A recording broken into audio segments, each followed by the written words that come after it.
What is going on, guys? Welcome back. Commentary for you. It's not delivery, it's our MMA show. And if you're anything like me, you've been living off frozen pizzas, so you'll understand that reference. Someone not living off frozen pizzas, though, is Jon Jones. And Jimmy, it's unfortunate. This is the nature of what we have to talk about today. But Jon Jones was arrested again this morning. Now, I will say, this one, in my opinion, not as egregious as the others. It seems like there was a scenario where there was a civilian call for shots fired. They went out to the location. Jon Jones was there, but not driving. However, had driven to get there. Apparently failed some field sobriety tests before actually taking a breathalyzer, which he then does fail. They find a firearm under his seat. He is, I guess, proclaiming innocence to the degree of he admitted he drove there. He didn't know anything about the gunshots from what he's attested to. And then now, obviously, he was arrested and released. But this is a setback for Jon Jones again, who seemed like everything was going the right way, was getting fights done, seemed active. This is, to a lot of people, maybe going to pull his stock back a whole lot. Don't you agree?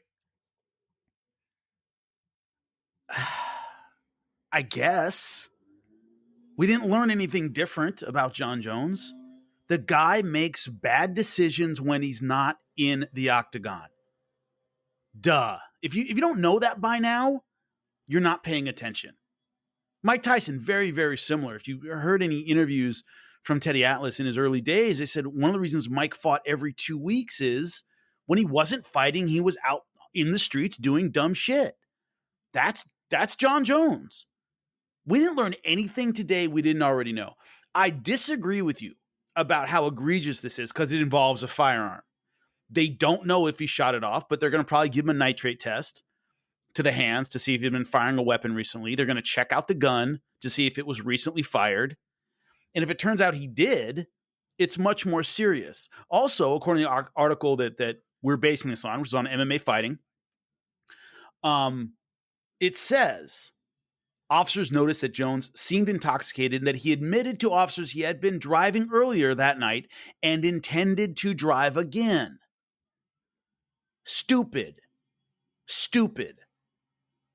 They caught him with, according to the article, it came back at above or twice the legal limit. The dude was plastered and had a gun in his car that he may have been firing, had driven earlier and was going to drive again. This is a guy who can't make smart decisions outside of the octagon. So does it bring his stock down? No. This is a guy who has shown poor decision-making before now and is showing it again. So I don't know what you thought you were going to get. He wins a couple fights and everybody forgets about how he is. He's great in the octagon.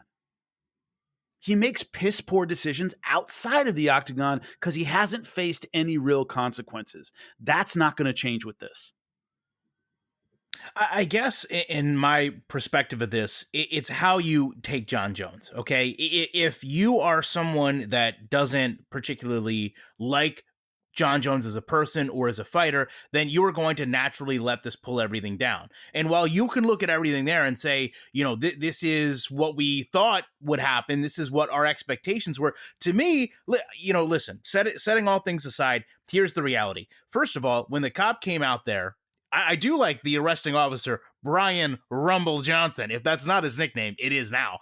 Let's just say he comes out there. What else is Jon Jones going to do? Okay, he had to have gotten there, right? Of course he's going to say, well, I drove out here. Of course he's going to say, well, yeah, at some point I'm driving home. So I get it.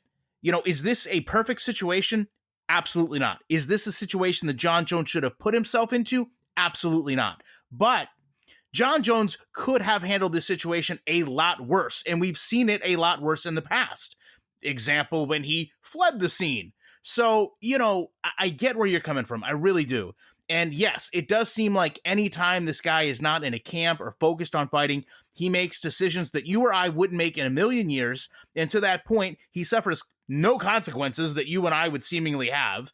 But at the same time, I think that there's a general line of thinking of people that will pile on to Jon Jones in situations like this and not give him any benefit of the doubt. Two, I guess his own fault, because the way he's handled himself, he's lost the ability to be given the benefit of the doubt anymore by anyone. I'm just, I guess, so used to it where I guess I'm not mad. I'm just disappointed, right? Like I knew something would happen sooner or later. This to me, it isn't real high on the list of Jon Jones offenses. Because the bar's low, dude. Yes. You Very can't low you bar. can't get around that. Yeah, you just have a low bar for Jon Jones, which is what he set. So, is it worse than other stupid shit he's done? No, I would say hitting a pregnant lady in her car and then fleeing is worse. But none of it's good, and he hasn't learned a single lesson from any of it.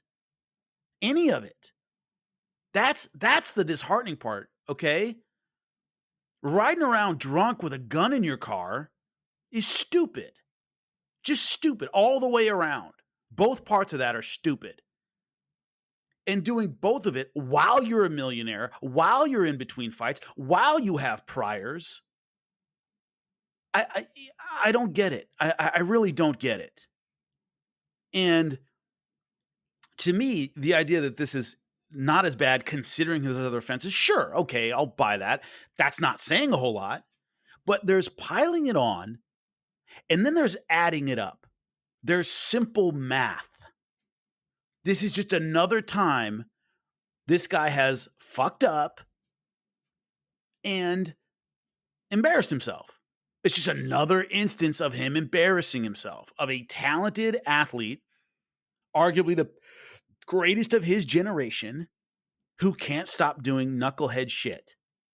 Doesn't matter what the situation is. He goes back and does something. Whether or not this is the worst he's done or how bad this is stupid. And he just can't seem to get it through his head. And, you know, it's every time you think he's kind of turned a new leaf, he does something like this. Now, I've never thought he's turned a new leaf. I think it's just BS. I think it's all, you know, public relations, and a lot of hypocrisy to me. I can't stand that stuff. That's what I see a lot with this kind of activity. Great fighter. Can't take that away from him at all. He's one of the best.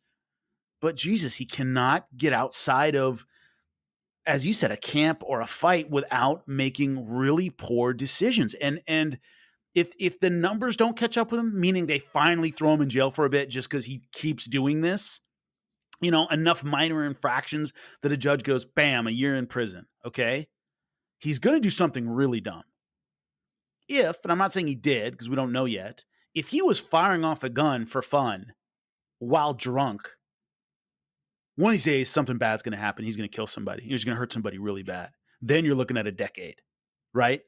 That's assault with a deadly weapon while intoxicated. You're going to do some time for that one. He kills somebody, even manslaughter, you're going to get 10, 15 years with his history. And it's just a matter of time. And it's sad to say that and sad to think that, but it's true. Yeah, I mean, that's the worst part, I think, for me is, you know, if when these things happen, and I mean, in a way, I was a little bit guilty of doing it there. When these things happen, you take with a grain of salt that it was just Jon being Jon, right? This is what we've come to know and how he handles himself. But from you know, somebody the outside looking in, you know, they're seeing constant transgressions where, you know, generally these things don't make themselves better. And if he does get himself into a position where, like we've seen in the past, you know, other people get hurt, or he's, you know, grossly negligent, or flees the scene when someone's hurt. Yeah, in the court of law, or even in a jury of his peers, for that matter, they're going to look at all these things as a collective. They're not going to look at, oh, but then he got his life back on track. Oh, but then he fought, you know, three world title fights. They're going to look at, okay, he went from A to B to C to D, and now we're at, you know, wherever we are in terms of what happened. And they're not going to give him the benefit of the doubt. I will, or some fans will, as this is Jon Jones, the UFC champion. They're going to look at him as Jon Jones, a citizen that's wreaking havoc in our community, no matter how much good he's doing. You're absolutely right. Some of this is inexcusable, but Jon has made we're not talking about the Pope. We're not talking about the Pope. And that's another thing. And I'm sorry, I don't mean to cut you off, but all the good he's done, he's fucking won fights. He's not building wells for kids, right? He doesn't work in an adoption agency. He's not volunteering at a homeless shelter. He's winning fights. Is that doing good? Well, he's doing well at his profession, but he's not a saint. He's not, he's an athlete. Great. Okay. He's not doing good for the community in that. So it's like, oh, it balances out. Nothing balances out. He's an athlete who does his job. When he's not doing his job, he's kind of a fuck up. So that is the thing that hammers home to me. You're right. He's going to get a jury of people who don't give a shit how many title defenses he has, right? They're not MMA fan. They don't care necessarily. So that's issue for me. And also the big one, Ryan, we hear every time he gets what? Caught. We hear every time he F's up enough that the cops come out and find something. How many times is he driving drunk? How many times is he rolling around with a gun in his car? How many times is he partied out of his mind? And fans and cops and other people, I'm not accusing anybody, but I've seen it with my own eyes, him getting away with it because of his fame. People covering up for him. If you fall, I just literally heard an interview about Randy Savage getting in a knife fight in like Memphis after a show at like a Waffle House. And the cops showed up and they knew Randy Savage. I mean, they watched TV and they went, "Hey, Randy, calm down." Anybody else gets shot in the chest. They had to like try to wrestle him down. He wouldn't let them handcuff him. And this crazy story about Randy Savage with a knife, and the cops treated him with kid gloves because he is famous. We don't know how often this stuff happens. How often the bouncer just lets him go out of the back or whatever the deal is. We only see the times Jon Jones gets caught. Keep that in mind. What I would offer is that I would hope at some point someone that literally has Jon's best interest, not somebody from his camp, maybe somebody from his family, a close friend, sits down with him and says, "Listen, you're doing all the right things in one stage of life, but not the other. And you have to bring these two together. Because if not, you're going to present some real problems for yourself, your family, who else? We don't know." But in a way, it does bother me that he doesn't have someone there. Everyone's there when the fights are ready, right? Everyone's there with, I don't want to say with their hand open, but everyone's there to take the money to bask in the glory, to wear the free Reebok shirt, right? But when it comes down to actually helping the guy, when it comes down to being his actual friend and in looking after him, no one seems to be there consistently for him.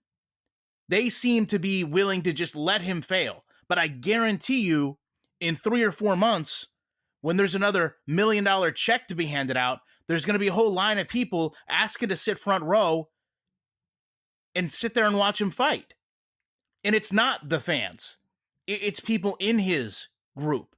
And that, to me, is probably the most concerning of all this. The people that should be caring the most aren't caring. They're getting all the benefits that you and I don't really know about, but they're literally sitting here watching this guy self-destruct. If nothing else, if you want to look at it this way, they are letting their meal ticket evaporate. And that doesn't make any sense. To get a little personal here, I had a homeless dad. My father was homeless, off and on homeless. And I was talking that one time years ago to somebody, and they go, "Man, why didn't somebody get him help with his drinking?" And I went, "God, if only we had thought of that. God, if only we had thought of that, you fucking idiot." Those voices are there. He's not listening. The majority of people around him, I will agree with you, are sycophants, right? They're trying to get free tickets. They don't care what's going on. His coach and the people around him and his team just want him to win, okay? And that's really their priority. There are people, his relatives, people who aren't really that concerned about his fight career, who are telling him this shit, and he's not listening. So I am putting it on certain people, sure, who just want him to fight and don't care about anything else. There are people in his life, just like there were people in my father's life, telling him that he was fucking his life up. He didn't listen. You cannot force him. He is a grown man. So the idea that those voices aren't there, I don't agree with. They may be the minority. I will agree with you on that one. Most people will just enable him to get what they want. But there are always people who care about somebody for some degree, and then eventually they stop giving a shit, who will say, hey, you need to slow down. You need to do this. You need to do this. Someone is telling him, whether it's his mom or somebody else, what path to walk on, and he's not doing it. So at the end of the day, to me, it's on him. To close this out, do you feel like this is an opportunity where Dana and the UFC have to interject? They haven't really in the past, okay? And, you know, we're not even going to divulge into other fighters and try to compare this. I know people will. I know people will say, well, look what happened with fighter XYZ. In my opinion, every one of these cases is unique and needs to be looked at as such. Do you think this is the time where it's now, even if this is a lighter transgression, as we've talked about, compared to the other ones, where the UFC says, listen, you can't represent our sport until this is all taken care of? Because eventually this is going to be a major black eye. And say all the things you want about Dana, he's continued to let a lot of people get away with a lot of things other than Paul Daly, I suppose, you know, but at the same time, I feel like at some point it's their responsibility to say, listen, you know, we're going to take away the piggy bank and we're going to make you actually work to figure out what's wrong in your life. And then when you've earned it, you can come back and represent our league, so to speak. Because it seems like, to your point, every other issue that he's had the ability to wake up from, whether it's going to be him or someone else in his life, he just hasn't done it. And you can, you know, I can dismiss it or a fan can dismiss it. We can look past it whatever way we want. But the reality is, you know, much like you know, so eloquently put in a very personal way, which I appreciate and respect that you would share that, Jimmy. But no one's getting through to him, no matter how we look at it, no matter what we think about it. And maybe the only way to get through with it is take away the one thing that he does seem to really want to do well and excel in, and that's fighting. Now, granted, that can go one of two ways. That can lead to a total collapse of someone, or that can lead to a total revelation. I don't know if Dana isn't scared of the total collapse of him losing everything he has, but certainly at this point, I feel like something larger than what's taken place before has to take place. We haven't seen it before with fighters that were moneymakers. We're not going to see it now with a guy who's a serious moneymaker. The UFC will not delay Jon Jones making them millions to clean his life up. They will not do that. I don't think anything changes from anybody until somebody really gets hurt and the legal system takes Jon Jones out of the equation. Until then, I honestly believe nothing will happen. The UFC will say, outside of the octagon is not our problem. Just like they did with Conor, just like they'll do with any moneymaker. Not my problem. The legal system will take care of this guy. And unless he changes something, it will. Well, I'm sure the comment section will be set ablaze with responses to us. We appreciate you guys checking this out. We hope that you stay safe and healthy over the past couple days, and we will continue to give you content as soon as we can. We appreciate you checking this out, and we'll be back very shortly with more commentary.